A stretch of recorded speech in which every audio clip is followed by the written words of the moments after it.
Hello. Hey Iqbal, how are Hey, you? so why English? I don't know, man. You tell me. All right. Okay. So yeah, hi everyone. Like we said like earlier, this is a special episode, and we are going to do this in English full because we have a very special guest today. Super special. So Gio, you want to introduce the guest?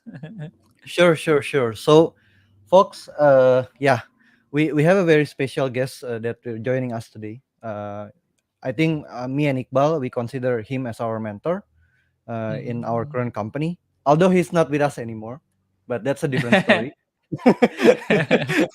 Yeah, I think right now he wants to after Gojek we can ask him about what his plan, right? But I'm going to invite the one and only Sidu to the Yeah, stream. the man, the Please. myth.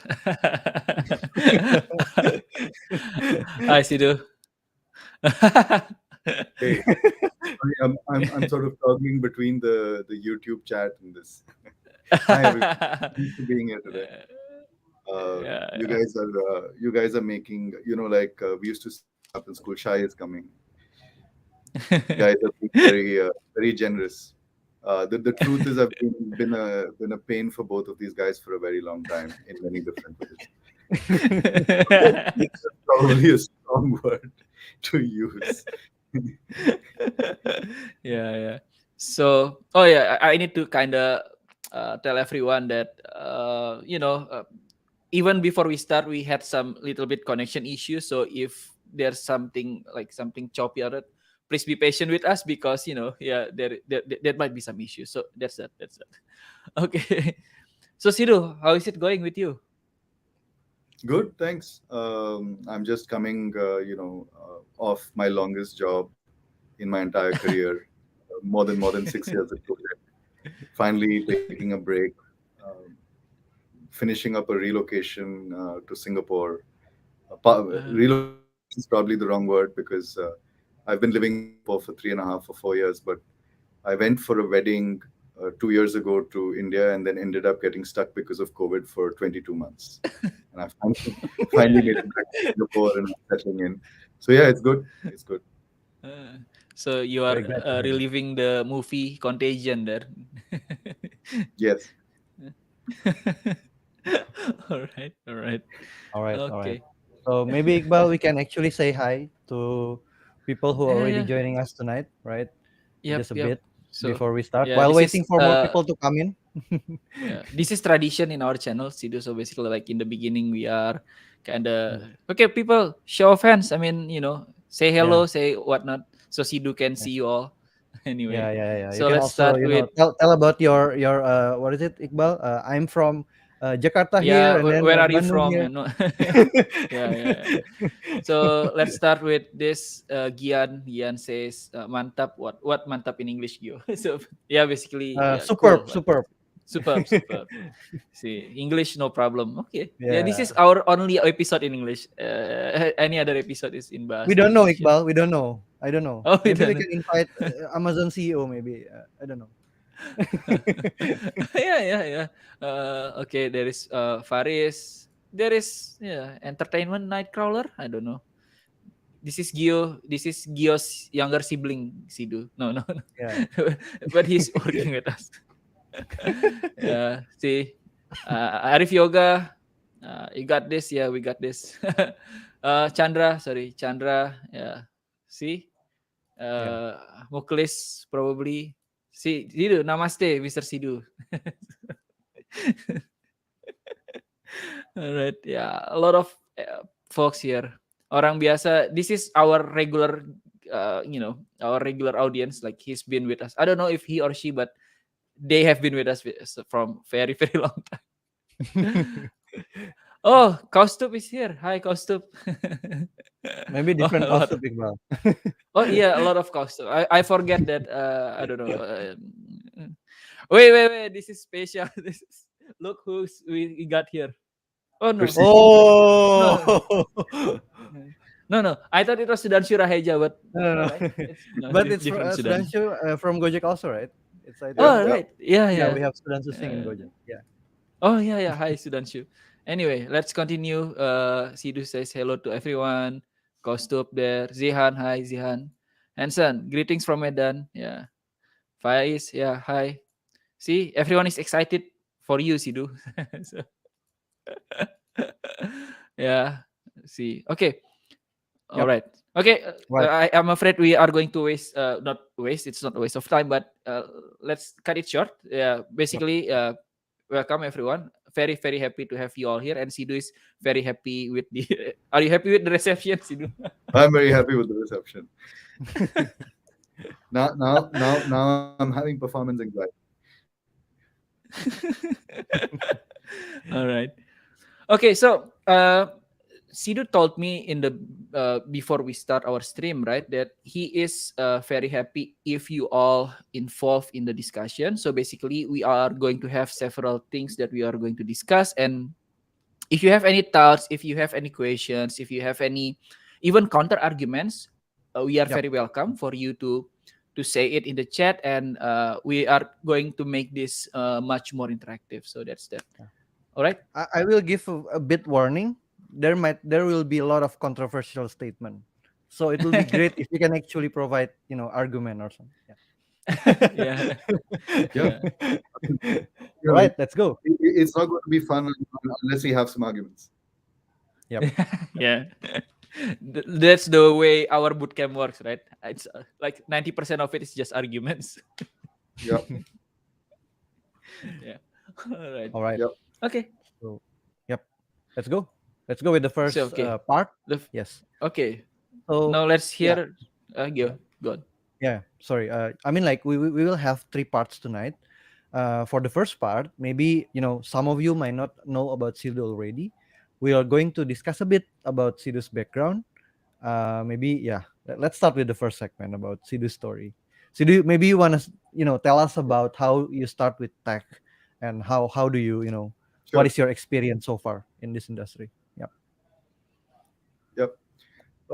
So I got into tech through yeah, I think it's true for everyone of that generation, through a series of coincidences, because tech was very uncommon where I grew up. Uh, I grew up in Bangalore, and we moved to Bangalore because my father retired. So Bangalore was a retirement town. It wasn't a city. It was a retirement town in the 80s, known for its gardens and its weather. And so elderly people retired and moved to Bangalore because it just worked well for elderly people.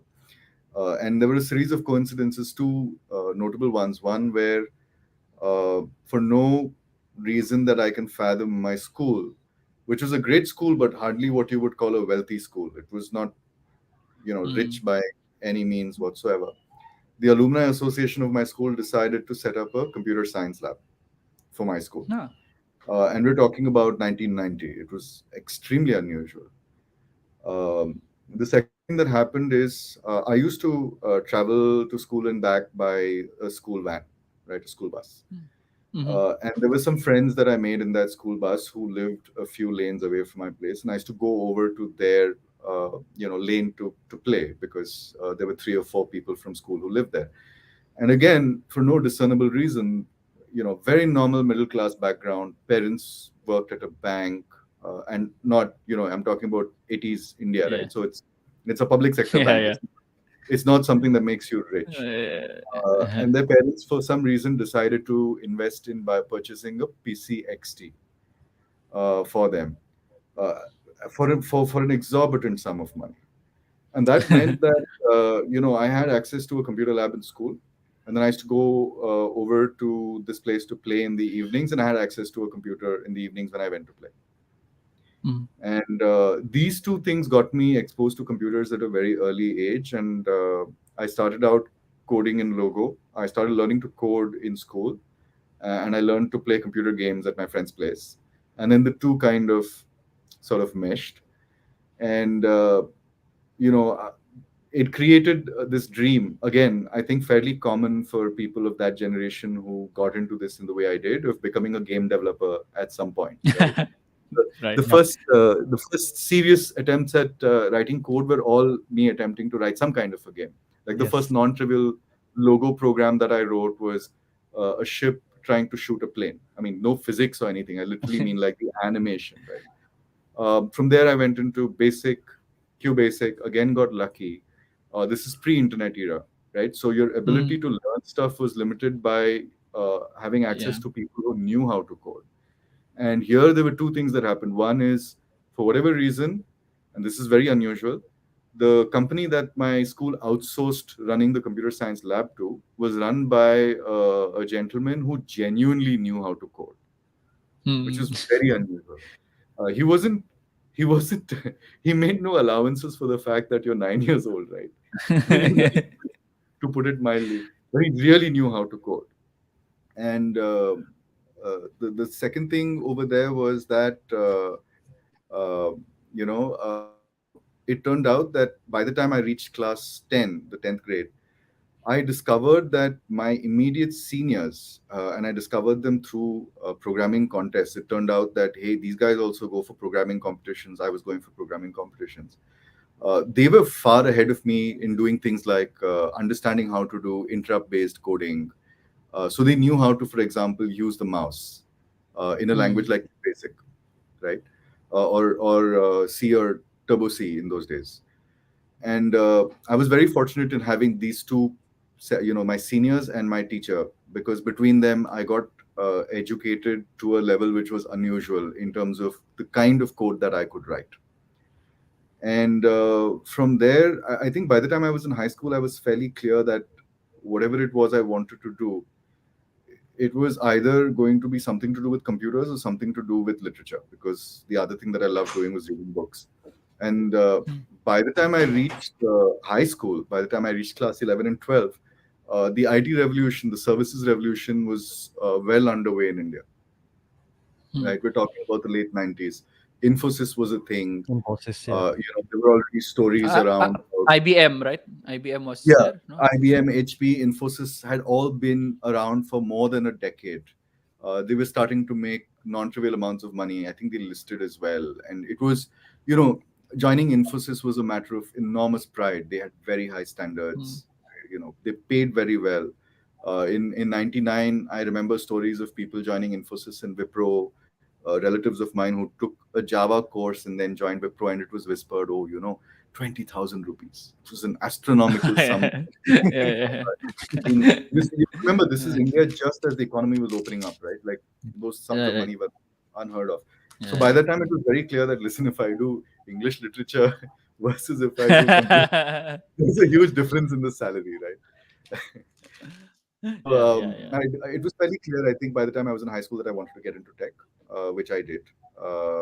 And then I also, my first job, I was very fortunate to join a company that actually cared about how you code rather Mm. than what your billable hours are. This is IT services, right? And Mhm. had a very, very high standard for engineering, and also followed pair programming. And they Mm. also had this culture of seeding their new offices by transferring staff from foreign countries. So I was very Mm. fortunate that over there, again, two lucky things happened. One is, um, I got to be in an office where the seniors were very senior, people who'd been programming for 15, 20 years, and all foreigners, Mhm. which meant they had real exposure. And the second thing that happened was, because of pairing, I was pairing with people who had 5 years, 8 years of experience, who in turn had been mentored by these foreign experts who'd been around in Mhm. India for 3 or 4 years at that point. Mhm. And that meant that I got a very good foundation. What also happened is, I was equally clear in my mind. I've always had this irrational itch that I wanted to do startups. So Mm. Mhm. almost immediately after I started my first job, I started up, and we were joking about this just before we started the session, that Gojek is probably the only time in my career where I wasn't either starting up on the side or starting up full time or on the verge of Yeah. starting up. Right, Right. Gojek was probably like 15 or 17 years. Uh-huh. And I think that also gave me a very good breadth of exposure, because there, you get exposure to a bunch of different areas. You solve problems, right? And Mhm. retroactively you realize that, hey, I was solving that problem. What I was doing was product management. I was solving that problem. What I was doing was marketing. I was solving that problem. What I was doing was sales. I was solving that problem. What I was doing was cleaning the toilet, right? So I got a Yeah. very good breadth of exposure. And around 2015, I think my my biggest learning opportunity came my way, which was Gojek, Mm. um, which at the time was the first hyper growth story that I had ever seen in a developing country. Like Mm. at that point in time, I was not aware of any other hyper growth story in a developing country. Growth story, yes. Were there large companies? Yes, but they had taken years to get there, right? So Gojek in 2015 achieved scales which I think other companies that I'd seen in India or elsewhere had taken 5 years, 7 years to reach in other developing Mm. countries. And I think Gojek was where, I mean, to put it very simply, the version of me that's here today talking to you and the version of me that went into Gojek in 2015, the two of us would have, if we met each other, would have violent philosophical disagreements at every level, right? So I think that, Okay. I mean, that's how I would describe the amount of learning that I got out of Gojek. I am such a different person that 2015 me and 2022 me would not agree about almost Mm. A lot of things. anything at a firm. So yeah, that's my story. Cool. All right. All A right. very interesting and long journey. So yeah, yeah, yeah. Uh, that was ThoughtWorks, no, the first company that you joined, right? That's right. Okay. Oh, interesting, interesting, interesting. Yeah. I think that's also something that I don't know, but it's a very very good opportunity, right, for most people who, like in India. I believe that at that point of time, the industry is still also in a not mature state, right? It's still also still very growing, and then there's like this lot of overseas company. They're Yep. creating this, big branches over there, right? Which Yep. actually help level up all the engineers during that time, right? In fact, by the time I started work, and I think this is a point we'll touch upon when we talk about the other topics that we have Mm-hmm. lined up. But by then, we were already seeing an early trend, which now has become endemic as an anti-pattern in the Indian tech industry, right? Which is that everyone wanted a career in tech, but nobody wanted to code.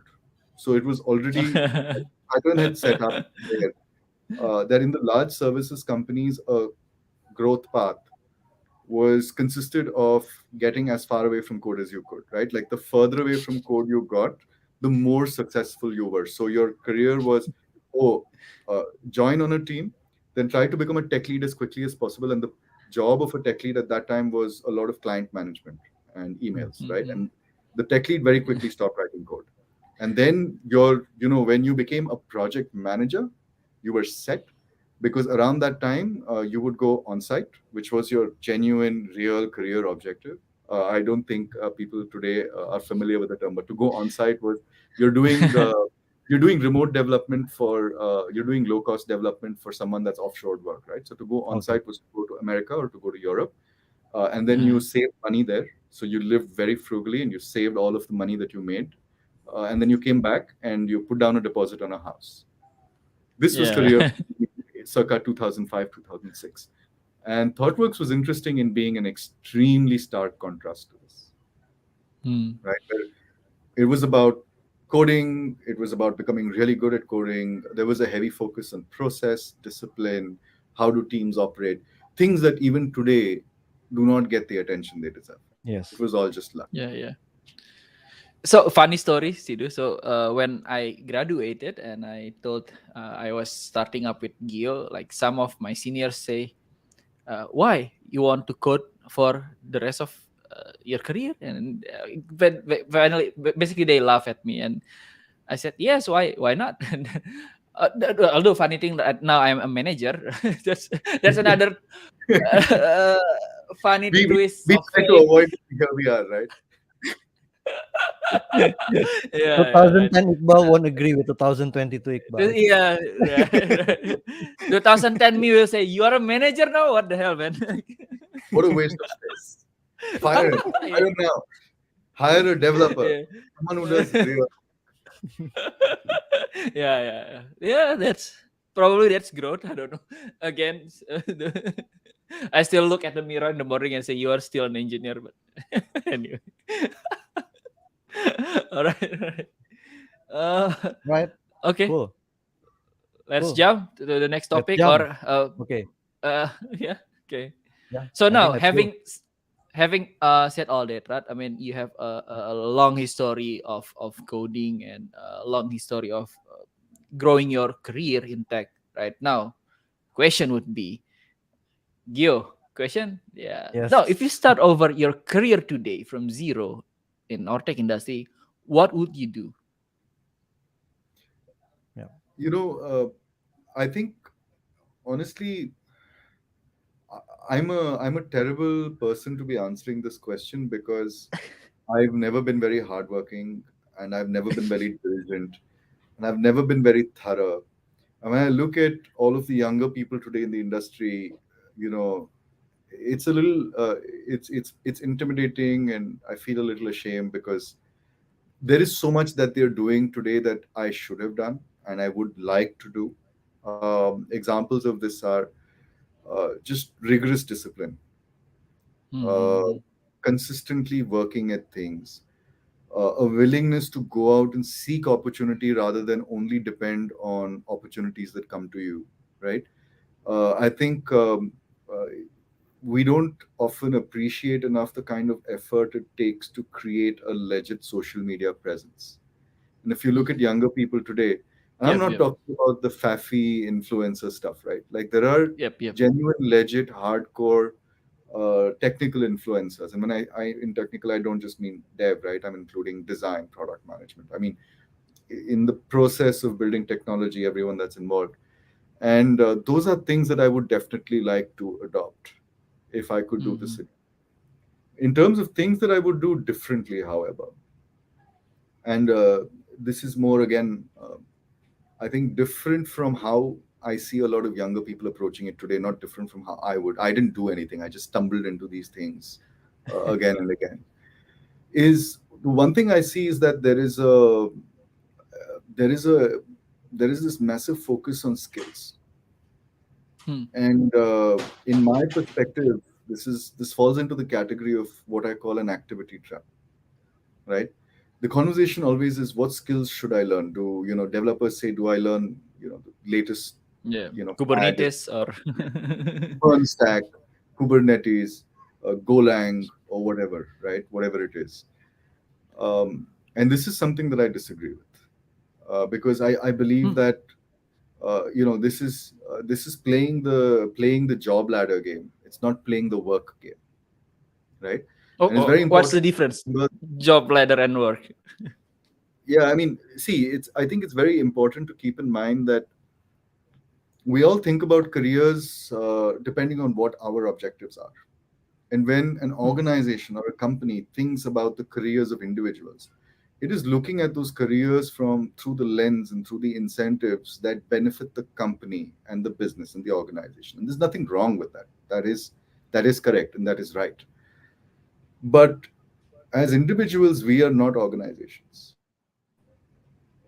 And when we look at our work and our life and our career through the lens of a company, you are setting up the wrong incentives for yourself, right? Hmm. Companies have career ladders because they have to organize themselves and they have to give a gamified progression to the people in the company, because that is the value proposition of a company, right? We give you less randomness, right? Yeah, yeah. We'll give you more predictability, and we'll keep the upside and the downside, right? If Yep. good things happen, you'll get a salary and an increment, but you're not going to get 10x. If bad things happen, you won't get an increment, but you'll still get your salary, and we'll eat the damage, right? That's Yep. Yep. literally the value proposition of a company, and that's fair. But when you look at what you are here to do, your progress is measured, if I can be somewhat reductionist, by your portfolio. It's Hmm. measured Hmm. by what you built, and more specifically by what happened to the world in a measurable manner because of what you built. What Hmm. I hate using the word because it is often so poorly Yeah. defined as to be meaningless. But the Hmm. question is, what was the impact, not of your skills, but of the application of your skills? Right? Hmm. What did you build, and what happened because of what you built? And this is not a lens that companies or organizations use when looking at you. It's only a lens that you can apply to your own work. So what does this mean specifically in terms of how I would do things if I was starting from zero? It would be that I would be oriented towards building a portfolio first and foremost, Hmm. right? And the specific skills that I would pick up would be second order derivations of attempting to achieve a build objective rather than a Hmm. skill objective. You don't learn Golang. You try to build a product and take it to production, and the best tool for the job for that product happens to be Golang. And therefore, Hmm. you end up learning Golang. That's how I would approach it. And I think that's a dramatically different approach from what I see commonly taken by a lot of people today. Hmm. Hmm. Um, that I think is the first main point. The second point, and this is something that I failed to do myself. My first startup, 2006, pre smartphone, pre mobile internet era, had 60,000 DAUs in one city because it was limited by SIM card range. Right. In those days in India, SIM cards were local. Like you didn't have it was roaming to call across Mm. state boundaries. And Hmm. Karnataka state, Bangalore was the only major city, and then you had a couple of smaller satellite cities. So with that limited audience, we did 60,000 MAUs in 2 months and 6,000 Hmm. DAUs. With those numbers, I'd be raising a 50 million Series A today, Yeah, right? that's true. But That's true. in those days, we couldn't even close a seed round. It was a different era. And, in hindsight, what I should have done differently was to realize that the only game on the planet at that point was in Silicon Valley. I Hmm. was 21 or 22. I had no dependencies. My parents were fine without me. I could have just Hmm. packed my bags and moved to the valley, but I did not. Hmm. And if that was true 16 or 17 years ago, it's true hundredfold today. Right? Hmm. And it's there are two ways of framing this because they're two sides of the same coin. One way to say it is that opportunities are global. Don't don't merely seek local opportunities because you're just missing out on so much. Unless you have real constraints, you should look for opportunities that allow you to build portfolio wherever in the world they are, Hmm. right? And the other way of the sort of negative framing of that, the other side of the same coin, is that competition is global. There is a tendency to be afraid, right, Hmm. of going out into the wider world. To stay in a comfort zone, and the comfort zone is often geographical. It's a mistake I made, right, by staying in Bangalore. Um, and please understand that competition is global today. Hmm.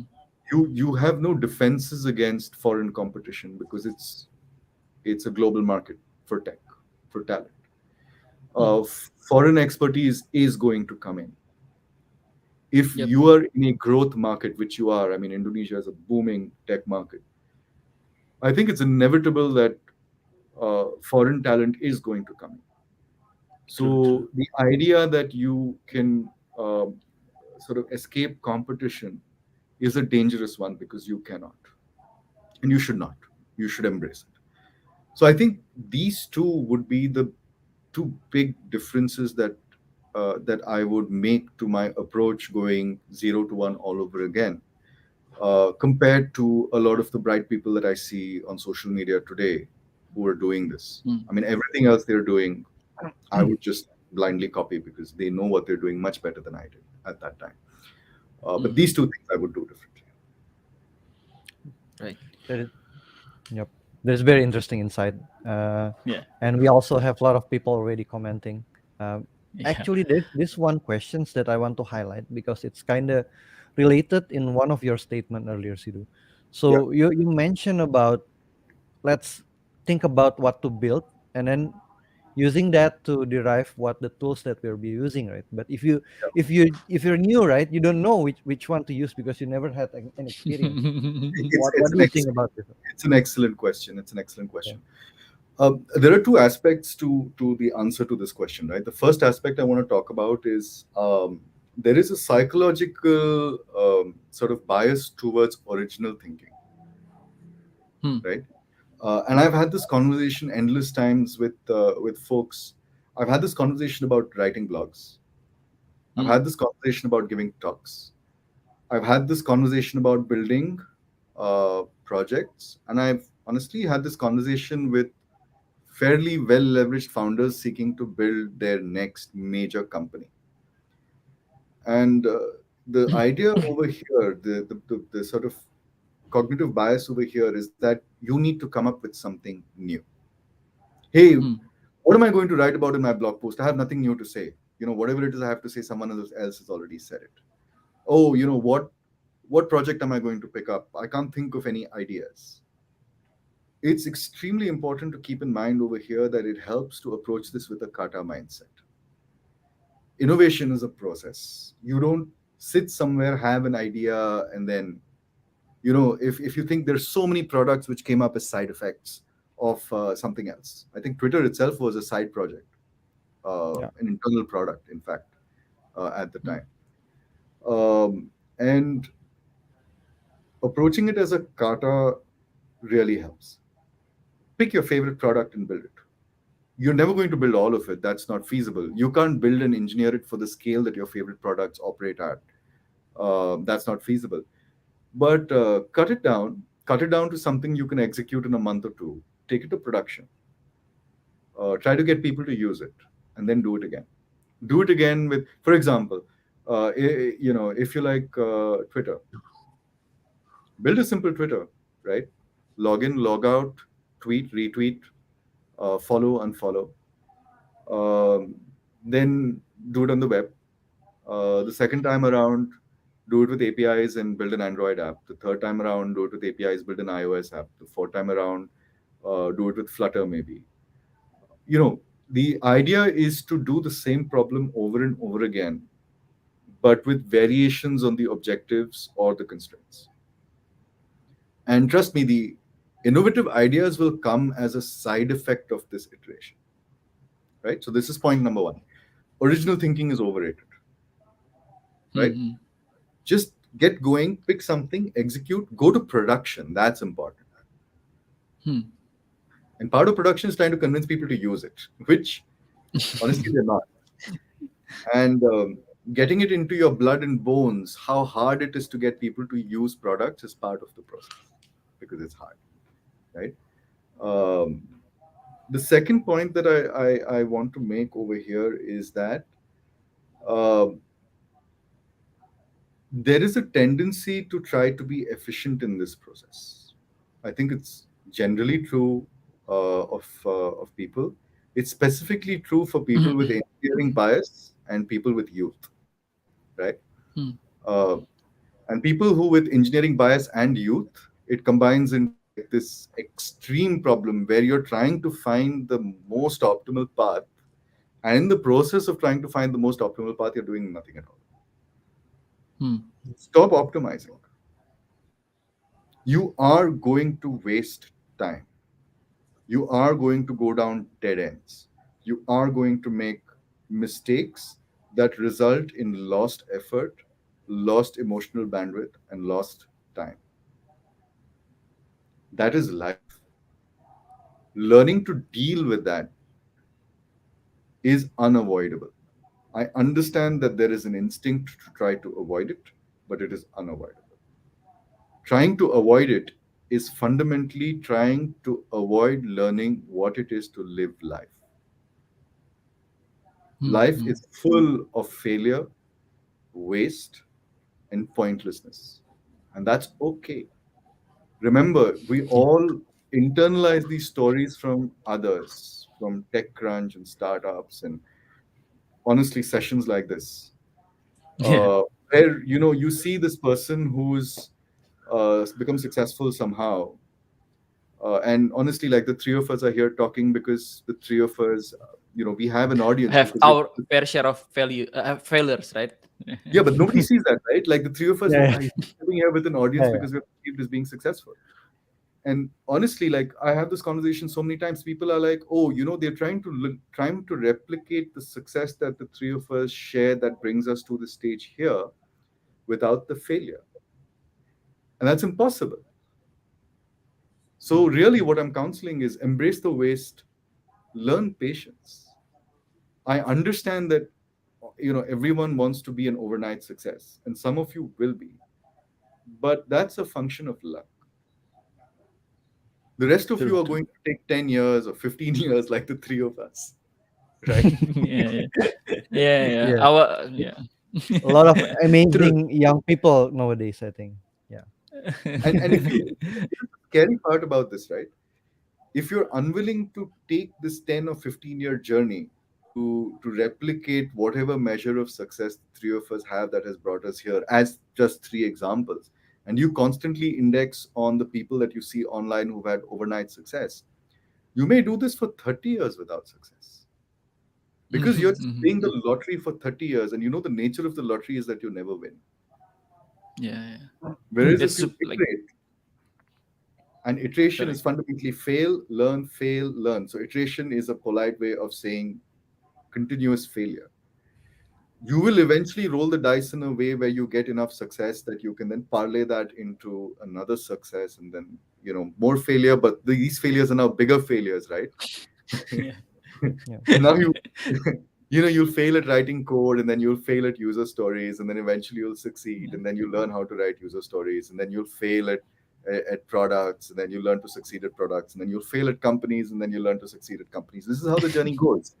Yep. And if you try Yeah, to yeah. short circuit that journey, the risk is that you may spend 30 years or your entire career and just never succeed. Chasing for the lottery, right? I mean, Yeah. Exactly, chasing the lottery. So I would say, like, that would be my answer to the question of, Yep. Yep. how do you know whether it's best to build X? You don't. Yeah. We Try don't. and talk Yeah. about okay. Yes. Don't think too much. Don't think too much about that. I have a follow-up question though, Sidu, right? I it. mean, all of these talks, right? This might lead people to believe that the only way for someone to grow is by going entrepreneurial, right? I mean, but I know a lot of folks who do not have the luxury of financial failures. So meaning like going all in, jump to fits directly, and risk their financial life. Going entrepreneurial is a no go for them. Yeah. Yeah. So I just want again, right? I mean, this is something that one can do on the side, right? I mean, and that's the price one should pay if they want to go this path. That you have your day job and basically like you did, right? I mean, you mentioned earlier, right? The Gojek is the only time where you are not being entrepreneurial on the side, right? Would you say that's correct? You know, Over time, I've developed a slightly more nuanced perspective on this, which is that Mm-hmm. being entrepreneurial, or more specifically, uh, if you will, starting up in a very committed manner where you have serious financial risk, for example, Mm, is just a point on a spectrum. mm, What is more useful is to understand the nature of that spectrum itself, because then you can position yourself on that spectrum in a wiser, more thoughtful manner. And the spectrum is this: there is a system, mm, it has rules. mm. Some of those can be bent, others broken. I'm sorry, I can't help. Like some matrix. Now, it's not just about starting up. If you get into a job in a company and you start to, for example, the thing that I mentioned earlier, right? A career ladder is something that a company uses to reason about the progression of people in the company. It's not Mm, necessarily a useful mental model for an individual reasoning about their personal career, right? agree, agree. Now, once you understand the distinction, you're starting to understand the rules by which companies operate. And there are more rules like this. If you spend the time to study the system and understand its rules, you will start to understand which of those rules can be bent, which can be Mm, hacked. And you can hack your way to better financial success. Because look, the end of the day, the for most people, there are two things which hold us back from doing whatever we please. And one is financial and the second is emotional, mm, right? The consequences of financial failure and the consequences of the emotional consequences of failure. These are the two things which hold us back, right? Now, the emotional consequences of failure you can only learn to deal with practice. There's nothing complicated about it. Just fail enough and you get used to it, right? yeah. Correct, right? correct. And if you do it right, you learn how to spin the marketing narrative so that your failures look like True. Looks like Yeah, learnings, right? learning, yeah. You can make a thread on Twitter about it right? to get followers. But the financial part of it depends on a system. If you understand Mhm. that system, you can hack that system. And if you can hack that system, you can move yourself to a position of sufficient financial stability that you can take greater risks sooner. In a way, this is exactly what you do when you start up, right?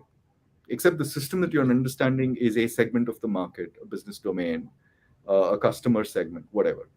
Over here, you're applying the same thinking, but to a company or to a group of companies, saying, "Hey, I want a Mm. career in say hypergrowth tech," which means that the companies that I can potentially work for are company A, B, C, because these are the markets. Now, how do I game that system?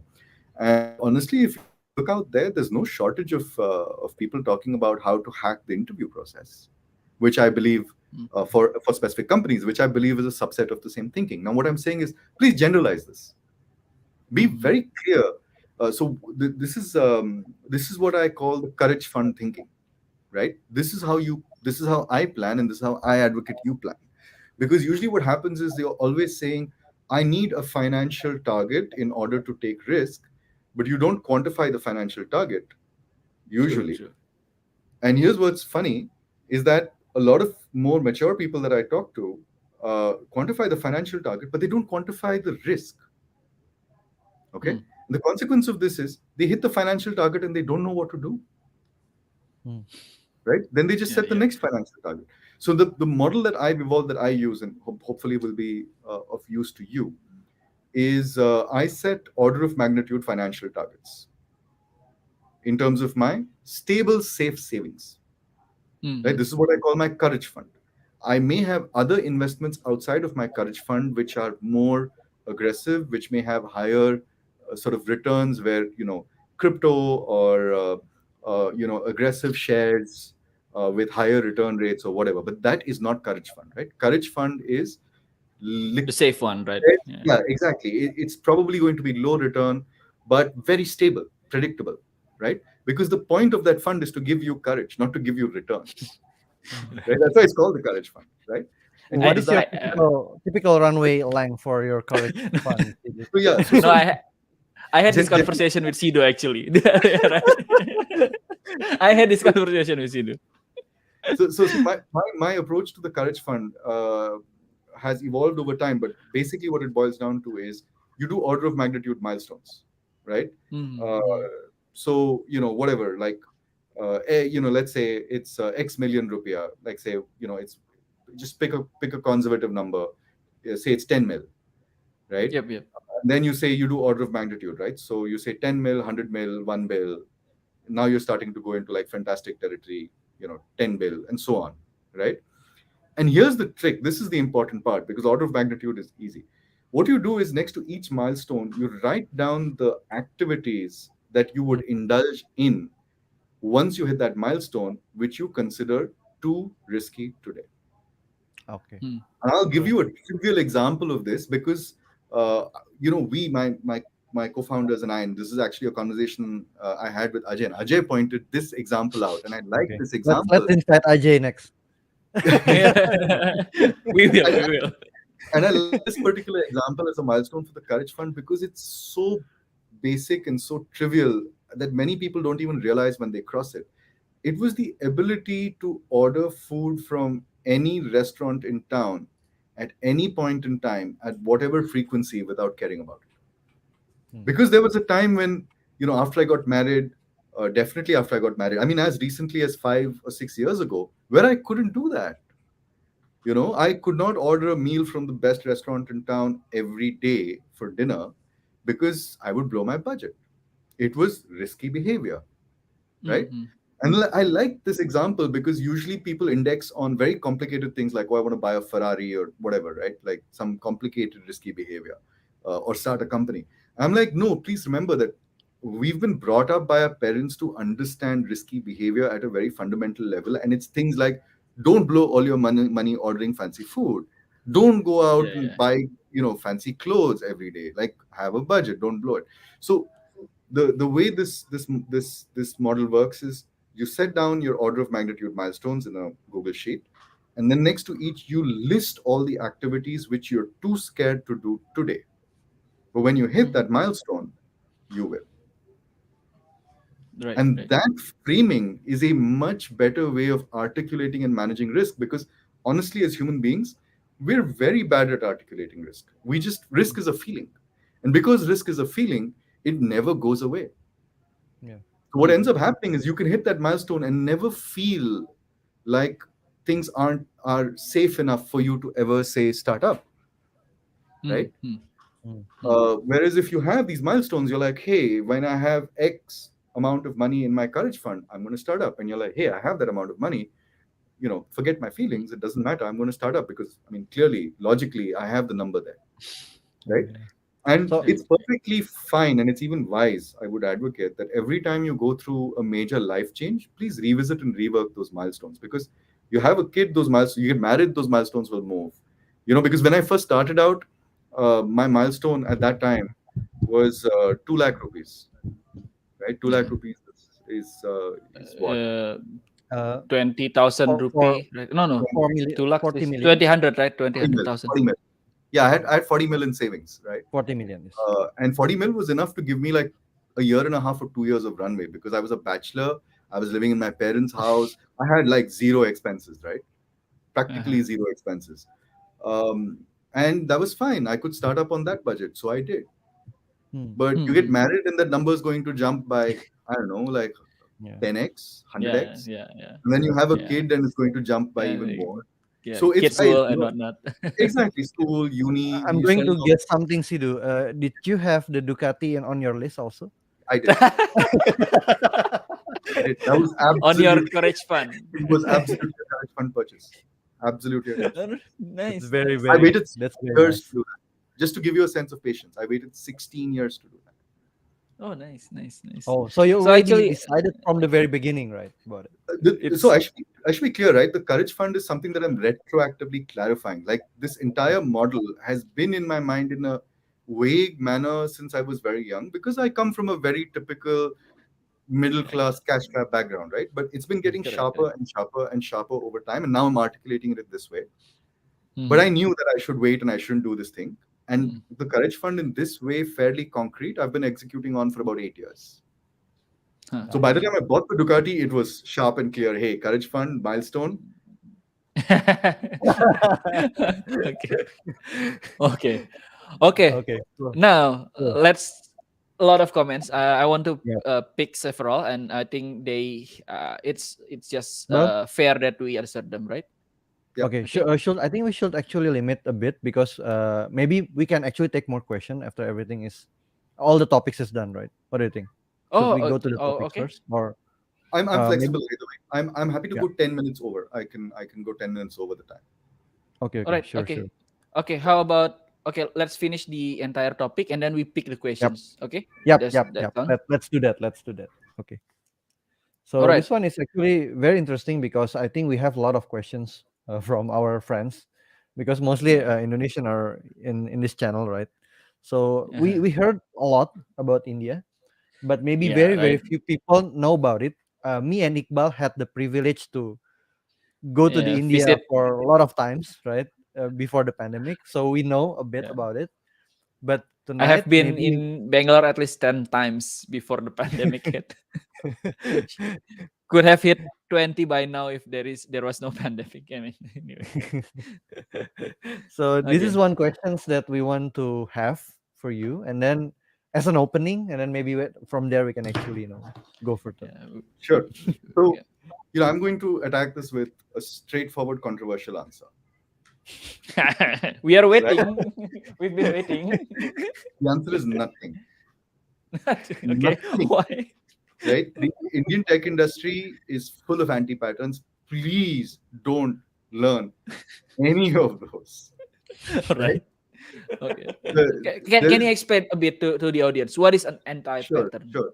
So look, the Indian tech industry is has the reputation it has today simply because of age, right? Hmm. Tech was there in India since the early 80s, thanks to outsourcing, and has developed over time. And as a consequence of that, there is simply one, a deeper pool of talent, and two, and this is a structural and cultural issue which I don't think gets enough attention, is that parents in India aspire to having their children go into tech. Okay. Okay. And this is not a learnable thing. Like culturally, if there was something that I could magically port over to Indonesia to just sort of jumpstart everything, I would want to figure out how to get every parent, every Parents, mother, every father, every uncle, every aunt, uncle. every grandfather, every grandmother to not be skeptical when someone wants to go into tech, but rather to feel that, hey, this is something which is stable, not just stable and safe, but very lucrative. And this is what is going to be an enormous source of opportunity for our children to go into. That perspective is what I would, if I could port over something like that, it would be just that. Because that perspective built in India, and that perspective is the root of the depth of the market in India, right? Hmm. But the downside is that because of the nature of the industry and because you know growth product has been very recent in India. It's probably like, I think Flipkart is probably the first local company that operated at any scale, and that scale probably hit only around 2010 or so. And even that scale was smaller than Gojek 2015, right? Hmm. Hmm. Hmm. Like for Flipkart to see Gojek 2015 and 2015, early 2016 scale probably was like 2012, even 2011, 2012, right? Hmm. So building serious products at scale has only happened in India in the last decade or so. Hmm. And as I mentioned, around the time I got into the industry, it was already very clearly a trend that the further away you got from being actually able to build things, the better your career is. Hmm. Hmm. Hmm. And that's created a whole bunch of anti patterns in the Indian tech industry, which competent, capable organization builders in the Indian ecosystem have to fight against in order Hmm. to achieve their objectives. Hmm. If you want to build a grade A, super awesome, kick ass delivery team, a product execution team in the Indian market, you're swimming against the current. Right. Right. Hmm. Right? Everyone from how job descriptions are written to how recruiters look Uh, at talent to how how incentives are paid, performance is evaluated. how performance is evaluated. All of those things in the mainstream in the industry are things that you have to fight against in order to build the kind of teams and organizations that can stably and successfully deliver at scale. Hmm. Right? So the controversial answer is don't learn anything. And the one thing that's worth porting over is cultural, and it is getting family to believe that this is a good career choice. But Sidu, I mean, like if you take a look at today's state in the world, right? We have a lot of people in from India actually leading like multinational, multi-billion companies, right, in the US. Like, what do you think about it, right? That something must, been good, right, for that to happen. I mean, look, there are two ways to state this, right? One is if you have a talent pool that has been deep for 40 years, Hmm. Hmm. right? Your top of funnel is massive. Hmm. Hmm. So you're Hmm. going to see substantial success bottom of funnel, right? Okay. India has 5 million engineers. There are nearly a million engineers who graduate every year. A non-trivial number of them go into IT, right? You're talking about, like 100K min entering into IT every year on average for the last 20 years. I mean, I'm sort of extrapolating those numbers from numbers I know. I wouldn't sort of stand behind that number, but I think it's a reasonable estimate that 100K people have Hmm. gone into tech in India year after year for 20 years. You are going to see a conversion rate on that, Hmm. Hmm. right? Hmm. But when you look at multinationals, so this is true for India, and this is probably true for why you would see so many Indians in tech everywhere. But when you look at leadership, and specifically if you look at Indian CEOs running gigantic multi-billion-dollar Silicon Valley or American software companies, you have to remember that those people migrated to the US a long time ago, Hmm. and Hmm. Hmm. they were Hmm. part of an entire different systemic migration, which has been true in India for the longest time, which is If you look at generations before mine, my generation was parents said, you become either an engineer or a doctor, right? Mm. Not IT, but engineer. It didn't matter what engineer, you become an engineer. And the ultimate expression of that was you become an engineer or a doctor in America. Mm. And if you look at all of these leaders in the US, they are the creme de la creme of that brain drain process, which has been happening in Mm. India since the 60s, Mm. Mm. right? So that's an entirely different sort of systemic process that is creating them. And it's very different from the systemic processes that are driving us today, right? Mm. That's the end result of like 40 years of an entirely different system. Okay.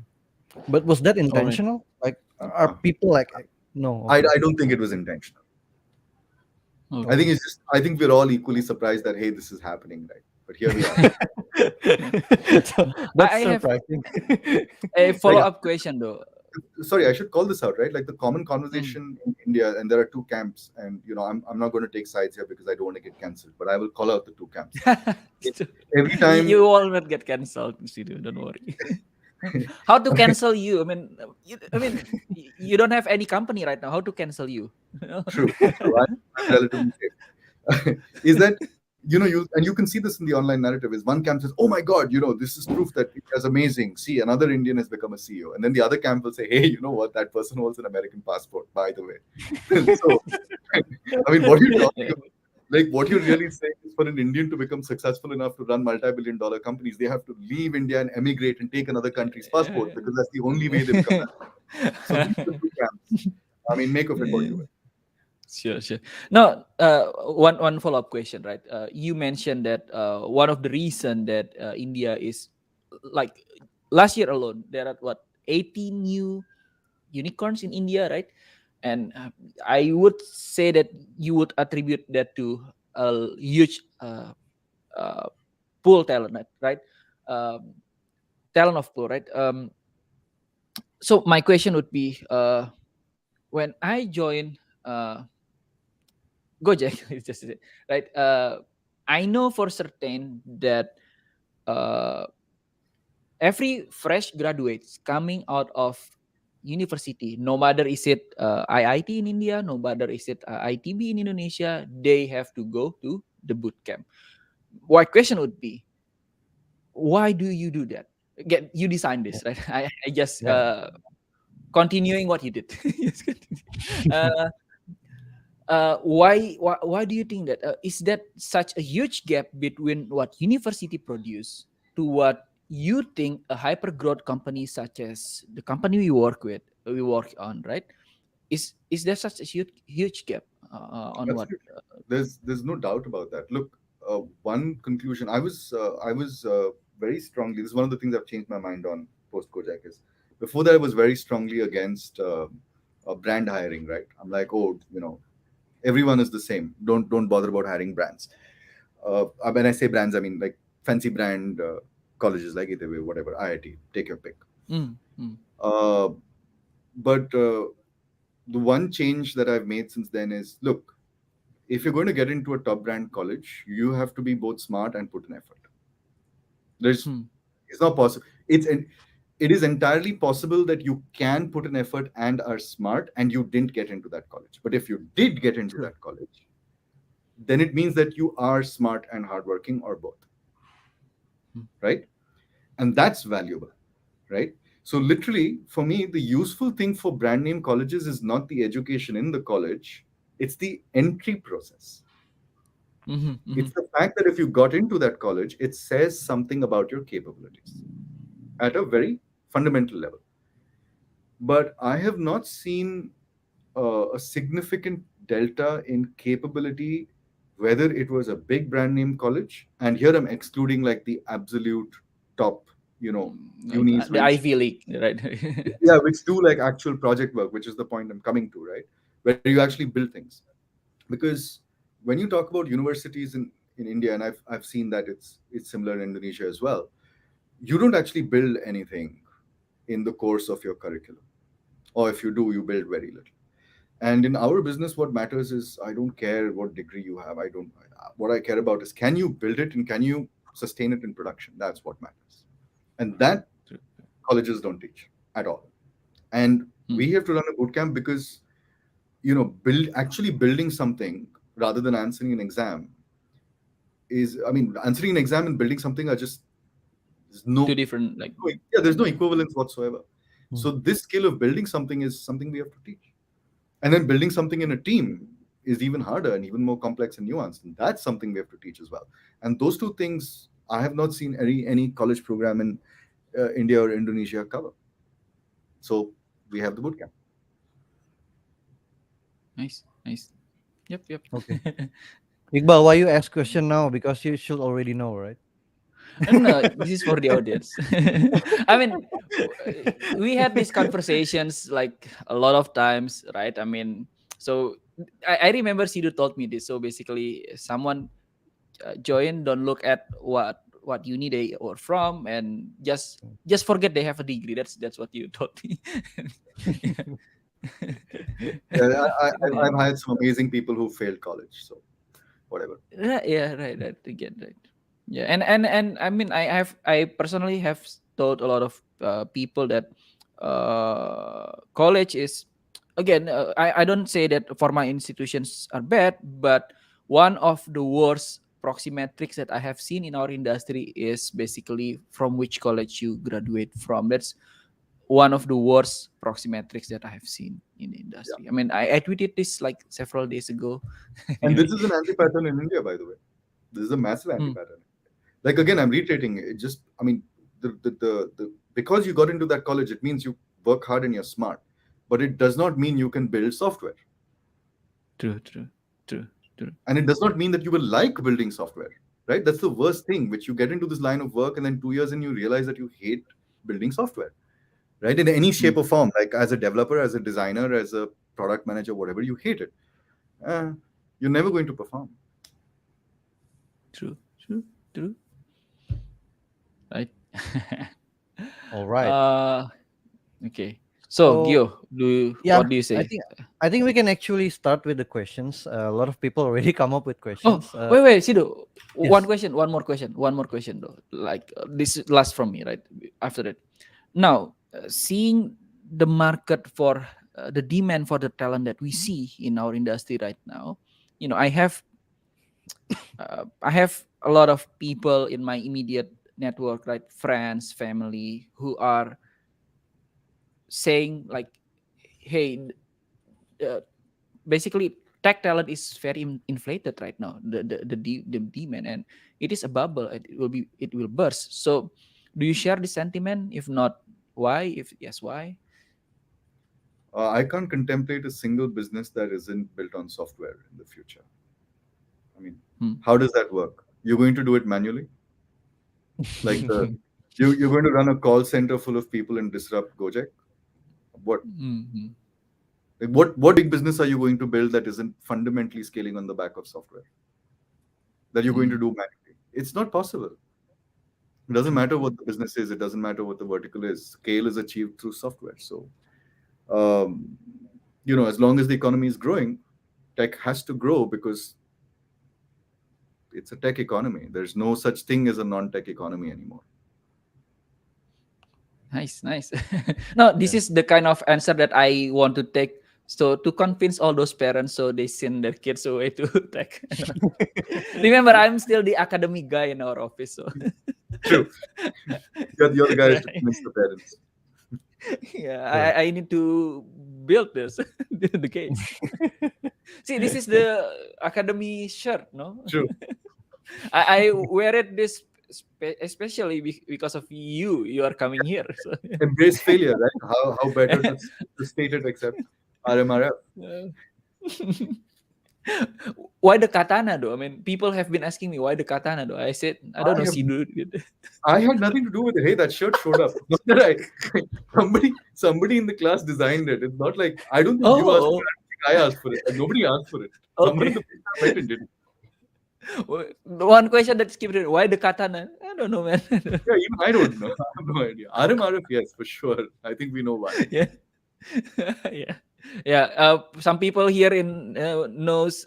Some people will go to our boot camp, so you will know why Aramin RF. And at first you will hate it, but I hope by the end you will love it. Or not. Okay, All right. Yeah. okay, let's go. There are a lot of questions. We have a lot of Sidu, questions. I just want to how highlight this much one. time? Okay, okay. I can do 10 more minutes. I just want to highlight this one. Yeah, Yeah. I saw that. Nah, he's been getting that jokes like multiple times from me and Vicario, so he's Look, used to that. I'll let everyone in on a secret, right? And I don't know this is on YouTube. I'm giving away the secret, but there is a private secret society of bald men. I don't know. Right? We I all don't buy support. that. Nobody knows. It's only obviously like the bald guys know each other. All the best deals, the best jobs. You're bald. You walk up to another bald person. I don't buy this. I don't It's, buy this. it's a secret society. I'm telling you. Yeah, we look out for Okay. each other. Oh, okay, Sidu. We are going to answer questions. But before that, how much time you still have left, though? I can do 10 So we more minutes. can 10 more minutes. Okay, let's go quick. Okay, All maybe right. 15 max. All right. All right. Okay, Gio. Okay. Or Sidu, do you want any question in particular that you find interesting and you want to pick? No, no, I mean, Yep. please pick. Please pick. Yep. I wasn't really paying attention to the chat, so I know you guys have. I'll let you pick. Okay. Okay. Okay. I'll pick one, Yes, Gio, and then please you pick pick one. one. I'll Yes, pick yes. this one. This is from Shukur. See, this is I see from current trends people like to solve anything by building apps, and I think some problems won't be solved by apps. What do you think about these trends? I think problems are solved by changing how people experience the world, right? An Hmm. app is only a part of that. I mean, even for us at Gojek, you use you when you're using a product, you use the app for maybe a few minutes total Hmm. in a life cycle that lasts an hour, 30 minutes to an hour. All of that is the product. I mean, the idea that the app is the product is flawed. The product is when you call our call center, the product is, I mean, the product is everything, right? It's our leave policy because our leave policy shapes how you experience the product downstream, right? All of that is Hmm. the product. I don't think anything can be solved by an app alone because the app is not the product, it's a piece of the product. I mean, I agree with you basically. Nice. All Right, right. Gio, pick another Okay. question. I'm go next. I'm going to pick things that relate to our. Okay, this one maybe. Hmm. Yeah. Okay. Sidu, you want to answer this? So look, uh, there are many gold standards. The problem is that keeping the gold standard when you scale up headcount remains hard, right? Hmm. And there are many ways to slice this, but and I'm what I'm trying to say is the examples that I pick are hardly comprehensive. There are a lot more companies out there, but I think one way to look at it is achieving massive scale with a minuscule headcount, right? The ratio of headcount on the product team to the product metric. And I think some excellent examples out there are WhatsApp, right? Legendary, enormous Hmm. scale with like 20 people. Uh, that's one example. Instagram is a great example. Google in the early days is a Yeah. great example. WhatsApp Uh, also. yeah, WhatsApp absolutely. Yeah. That's one thing. I think the second way to look at a good engineering team is where the product just the experience is exceptional. I mean, it stands out in a manner which is unprecedented. And Airbnb. I Hmm. don't think we can. I mean, not that they've not had their share of glitches, but I think we can agree that from a product experience perspective, it could have been a lot worse. And there are peers in that ecosystem where it is a lot worse, right? True, Um, true, true, true. I mean, I could go on in this thing because I'm generating these names based on those two frameworks, but you get what I mean, right? Like you look at ratio of headcount to impact metric, and you look at subjectively the quality of the product is just above what the norm is. Yep. Okay. I'll pick another Okay. question. Yes, please, This is Iqbal. Darshan. He is our friend in the, and he is the graduate of our bootcamp as well. So, if someone is not interested in managerial track and wishes to write code, what does the end game look like? Getting better at writing code, but to what end? I can step back and answer this in a more abstract manner. What I've realized over time is you can approach your career and your work through one of two ways. One way is to decide what activities you enjoy. I'm going to go into work, and I'm okay with doing this many calls, but really what I like doing is activity A, activity B, activity C. For example, writing code, right, can be activity A in this, but it doesn't matter, right? It's the activity that you value, and that is what you're creating. The other thing that you can do is to say, what I care about is what I want to make happen, the objective. Now, what I've realized over time, and I didn't realize this until fairly recently, maybe 2 or 3 years ago, is that these two are opposite approaches. You cannot do them both. If you want to control your activity, you can never control the objective. You will always be working with somebody else who controls the objective, and for whom the activities that you enjoy and want to control are a fit in their journey at this point in time. The moment it is no longer a fit, you will lose that opportunity. Right? Hmm. That could happen because they have failed to achieve their objective, or because their objective has succeeded, Has and because shifted. Yeah. it has now shifted, it's moved on to the next objective, and it is, what activities you enjoy are no longer a fit. But whatever it is, the amount of time and investment that you can put into those activities is not in your control.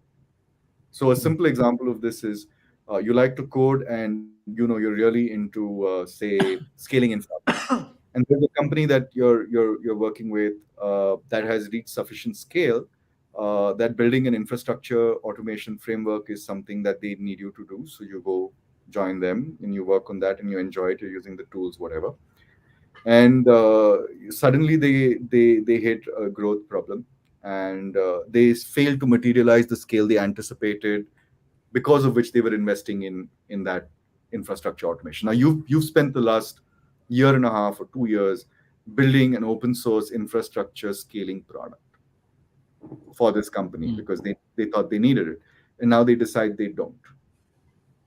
You've got to give up. You can't continue working on that, because nobody else is going to pay you to work, right? So this is, if you control the activity, this is the price you pay, right? If you want to choose the objective, then you can't control the activity, right? You say, this is my objective. In order to achieve that objective, I need activity A, B, C. Whatever it is, you got to do it. So you can either choose to control your activity and you pay that price, or you can choose your objective and you pay that price, because you may not enjoy those activities. I mean, I eventually realized that I'm an objective type person, and that means that 80% of the activities that I have to perform, I don't enjoy. That's my life. I see. I think you also answer these questions at the same time. This one. I think you also answer Yeah. this question at the same Yeah, time. because my LinkedIn profile is my joke. It's humorous, because it's like the outside world needs a label. I was pursuing my objective. It turns Yeah. out that, when I'm pursuing that objective, people around me accept me more easily if I label myself a certain way. So I label myself that way. I don't care. My objective is not to be a HR or to be in data engineering. My objective is something else. These are all So convenient labels. so that's why you become the country manager, the M Yeah, word. exactly. Like I said, there is a system. The system has rules. Once you understand the rules, some of them can be bent and others broken, right? So this is something that Abhinit and I were discussing. Yeah, Abhinit is another colleague of ours in Gojek, Yeah, yeah. I know the Abhinit. head of design. And we were just like, listen, there are so many times where there are things we want to do where people just accept us better if we reposition ourselves as a product manager or as a HR manager or whatever, right? And there are so many situations where we've just done that because that's the path of least resistance, because we don't care. Yep, yep. Okay. Gio, you want to pick another question? Okay. Two last questions. Gio one, me, I one. Sidu, Okay. fine. Okay. Cool, Sure, works. sure. time wise? Okay. I like this question. I like this question. This one. Huh. Sidu, if you join a company and the engineering is a mess, what's the first few things you fix? From Kamal. I'm going to give you the bitter, blunt answer because my learning of this was bitter and blunt. Whatever is a mess because somebody messed it up. Hmm. So you have to figure out who messed it up and fire them. Okay. All right. How if that is the CEO, Sidu? What The if? founder. This is why I joke about product managers, right? Because product managers are hired to fix messes, but they're not allowed to fire anybody.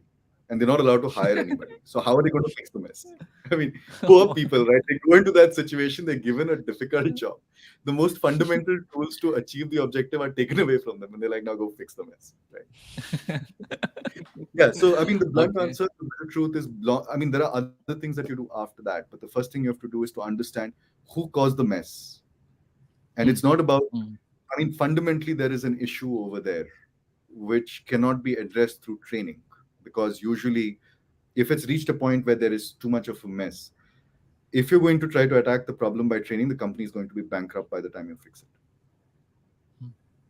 Yeah. So All you right. just have to let those people go. That's it. Hard learning.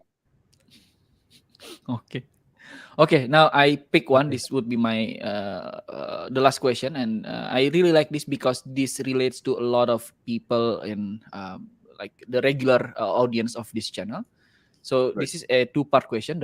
From Pradvan, I think, on social presence thing. How would you suggest taking that seriously to someone fresh out of college or someone who is like 3 or 4 years in the job? As most of the folks are afraid to show your work on social media because of criticism or whatever, or they just see it like being too promotional or spamming. What do you take Yeah. on? What is your take on this? I don't think, look, the world we live in today, I don't think there's an age at which an audience becomes useful. Right? The Hmm. earlier you have an audience, I mean, this is what they used to call networking in the old days, right? And you spent Hmm. 20 years in your career networking until your network was strong enough to get you the deals and the opportunities. Hmm. Today, all of that is productized as social networks. The earlier you build a network, the better it is. The real question is how do you make sure that you're building the right network, right? Hmm. This question about it's too promotional or spamming is actually reversing cause and effect, right? What you have to ask yourself is apply product thinking. Given your professional objectives, what segments do you need to have active and engaged in your network?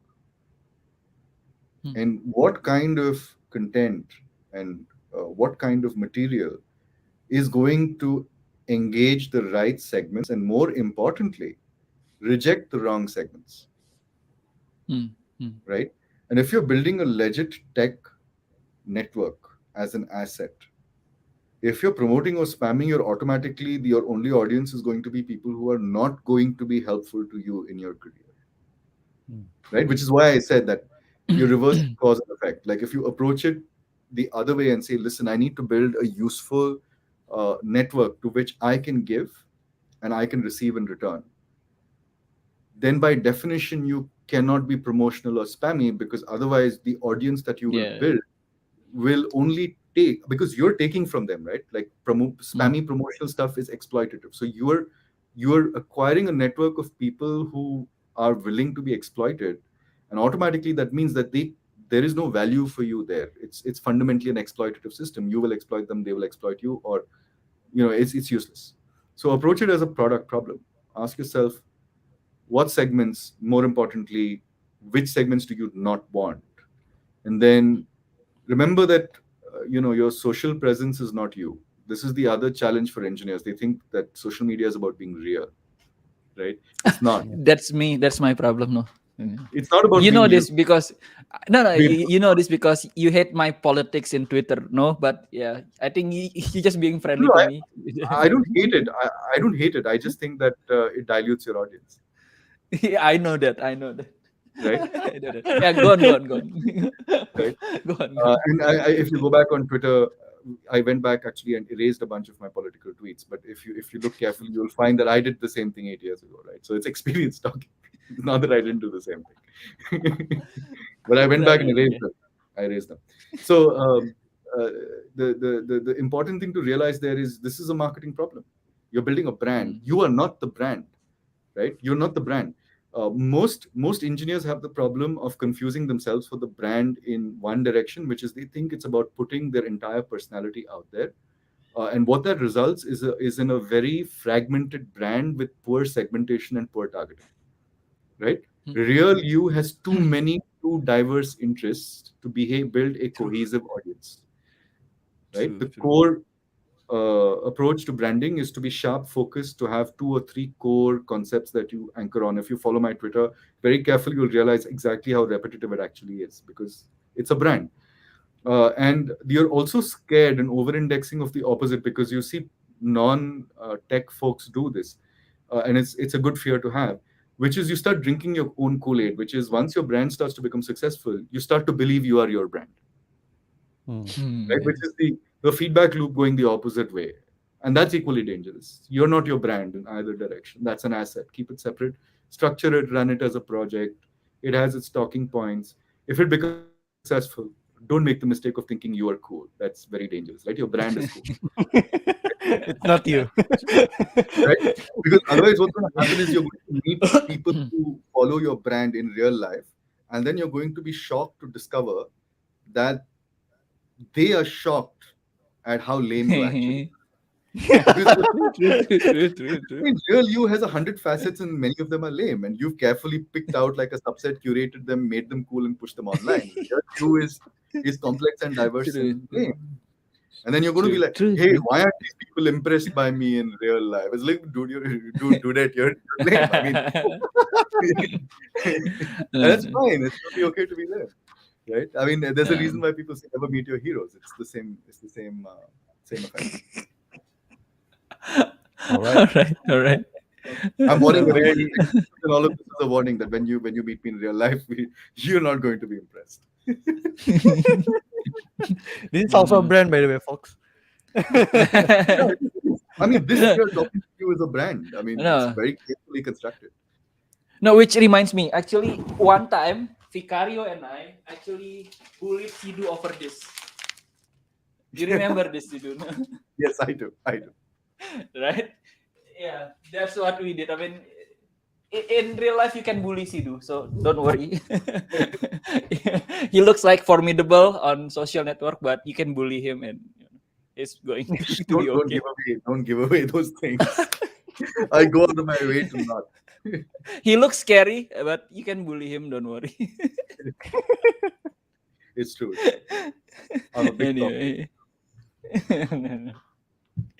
All right. Yeah. Okay. Yeah. All Yeah. right. Okay. Okay, I think Yeah. we have overshoot and it's Singapore time. It's what 10:40. 10:40. Yeah. No. Okay.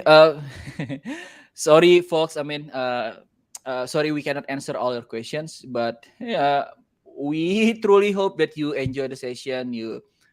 Now you see why I idolize Sidu, right? So, I mean, Iqbal I've idolized been. Sidus branding, not the real person. I met the real person. I met the real person. But I mean, I know there are a lot of questions here. As always, my DMs on Twitter are open. Please feel free to hit me up there. I'm out of a job, and for me now, being out of a job and relaxing, Yeah. Talib says that when you learn to relax, it's about not having an alarm clock and waking up in the morning whenever you want. But I'm a parent with a kid that goes to school, so for me, the equivalent is rather than not having an alarm clock, is not responding to messages, right? Yeah, But I promise you, I don't respond immediately, but I will respond. Just DM me on Twitter. It's at Ponnappa. I'm always happy to chat. Oh, last December, right? The last week of December, the office having the wellness week, right? That's the first time in like 1.5 years that I feel happy because I don't have to worry about my calendar. It's like, oh my god, this is so relieving. I mean, like, so this is how it feels to not have to worry about your calendar. Anyway, Uh, so enjoy the unemployment, Sidu. Thank you. uh, Gio, any All right. last words? Yes, yes. Thank you very much, everyone, for coming for tonight's session. Hopefully, we can meet you again next week for another topics. I think we also have some very interesting topic next week, right, Iqbal? With Oh yeah, another yeah. guest We for next week. we have Yeah, another guest next week. yeah, So yeah. uh, this channel is mostly right now most of our contents in bahasa Indonesia, but I think we have several guests coming over. I think about Ajay, I think about Ophir. I mean, more people coming. So if you like this content, it will be very very helpful to us if you like this video, because that helps with the YouTube algorithm thingy. Again, this is a little bit promotional, but I have to. And if you kind of want to be notified about when we air new content, we actually do it every Wednesday, 8:11 Indonesia time. Subscribe to the channel. Again, this will be helpful to us. Sidu, last words. I saved the last words for you.